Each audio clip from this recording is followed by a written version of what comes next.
2036 is now the year. A new era of North American trade with the U.S. declining to renew the USMCA today.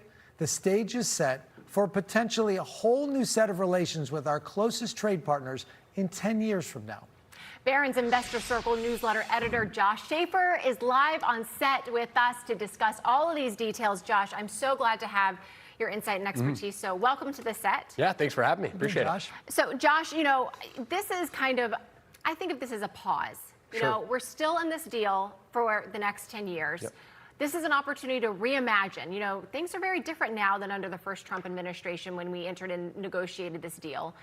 What is your take on this, kind of where we are and where we could go? Is there a potential now that maybe we can make the trade deals better for the United States? I think there's certainly a chance that you can make them better. And I think from an economic perspective, think about how much room you sort of have to maneuver here. What's at stake for the U.S. economy if this deal, until you essentially get a new deal? And overall, the USMCA oversees about $2 trillion in trade annually.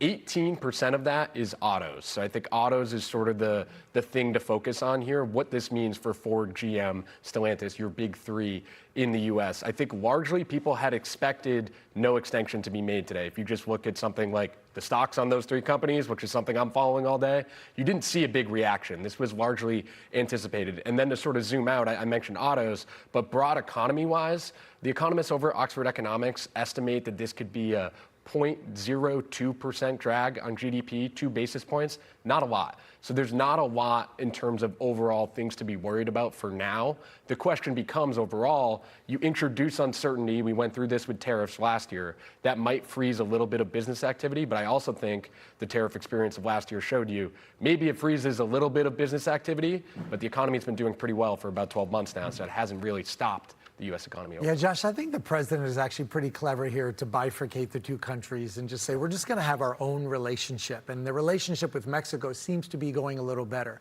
How much do you think China and the auto of like BYD and those types of things and the love affair that seems to be brewing with Canada had to do with this? I think it definitely had something to do with that. I mean, it doesn't seem like there are many geopolitical trade things the U.S. is doing right now that doesn't have something to do with China. So I think that's definitely an aspect to watch moving forward. And to your point, Marcus, separating seems to be the key here. Separating, being able to negotiate with just Mexico, being able to negotiate with just Canada. If you just simply extended the agreement, that is not an option. So this opens up a lot more possibilities in terms of what could happen next. And when we think about China, you know, another issue is just making sure that China's playing by the rules, you know, that they're not circumventing our own trade agreements with Canada and Mexico by setting up shops here in North America to get around whatever trade deals we have with China as well. That's something else to keep in the back of our minds with all of this. I do want to move on to something else while we have you. We've got a new pair of studies from the Federal Reserve that show all of the fears and the talks about artificial intelligence taking away jobs are completely overblown. I know you've been looking into this, so what are we finding out? It was the headline of my Substack newsletter a month ago. AI isn't taking your jobs. And in the last month, all we've gotten is more data showing that AI is not taking your jobs. So the St. Louis Fed and the New York Fed looking into this. The St. Louis Fed found essentially that what's happening with younger workers, so the undergraduate unemployment rate in the U.S. is actually higher than the national unemployment rate. It's at about 5.5% compared to 4.3%. It's a big problem. You go back over 30 years, that is not normal. Normally, the unemployment rate for undergrads is actually lower than the national unemployment rate. But what's happening is there's just less jobs available right now. It doesn't really have to do with AI. RAMP actually had a private study that they did that found that companies that are investing in AI are hiring 10% more over the next 2 years. Because what they're realizing is, okay, we start investing in AI, we give this to you as an employee, you can drive my profits higher. If you can drive my profits higher while using AI, I'd love to keep you. That is the point of business, is to grow profits. Yeah. Company executives are not looking to get rid of employees and replace them with AI. They're looking to have a better business. And whatever that solution ends up being with AI is the key. It's not just looking to replace workers. Yeah, let's double down on that a little bit. This idea that AI was going to take everybody's jobs is misplaced. But what's not misplaced is if you work somewhere and you decide that you don't want to adopt AI in your job, you don't want to have a more efficient process, you don't want to communicate more fluidly, you don't want to work with your coworkers, it's the same as somebody saying, I don't want to email, I still want to fax. At some point, the performance of that individual and their inability or their unwillingness to adopt AI is going to make them less efficient or less of a performer. That's what's going to lead to the unemployment.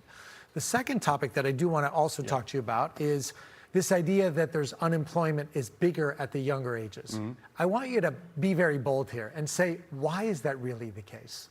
Why is it really the case that Yeah. unemployment is, I think, partially because maybe the younger generation hasn't adopted to AI yet. So one of the things in that study, Marcus, that was interesting is you're seeing requirements now on entry-level job applications to be trained in AI, the same way that I would put that I'm proficient in Microsoft Excel on my resume. Maybe the younger generation isn't quite there yet with that pivot. Yeah. And I think overall, just the pivot to AI, when you're a younger person going into a job right now, the question in the C-suite is, how can AI make my business better? Yeah. If I'm a young person, I want to be coming equipped with that answer, and I don't know if we've quite met that yet. I want to one-up her controversial ranch comment with, I wonder if part of it is that you have a young subset of the population that believes they should make $100,000 a year, they should be the president of the company on day one, they only want to work 3 days a week, and they want 3 of them to be at home. I wonder if that's a small part of it as well. Yeah. Maybe. You know, I've also read some headlines that as much as we may not like it, that work from home is here to stay in some capacity, and it is much more difficult to hire a younger workforce who is going to be trainable through work from home models that they also insist on. So that's, you know, they're not being considered for those types of jobs. I spent an early part of my career working from home during the pandemic. It is very hard to learn when you're not sitting next to experienced people and being able to ask them You questions. couldn't work for Yeah. me if you wanted to work from home. Well, there you Couldn't go. do it. Thank you very much, Josh Schafer. Lydia, Always we got to great get you around on ranch. I've never been a ranch person my whole life, so I'm not sure that'll ever change. Okay. Okay. Be sure to catch Josh on Barron's Roundtable, airing on a special night this week. That's tomorrow, 7:30 p.m. Eastern, right here on Fox Business. That's Do Not Miss TV.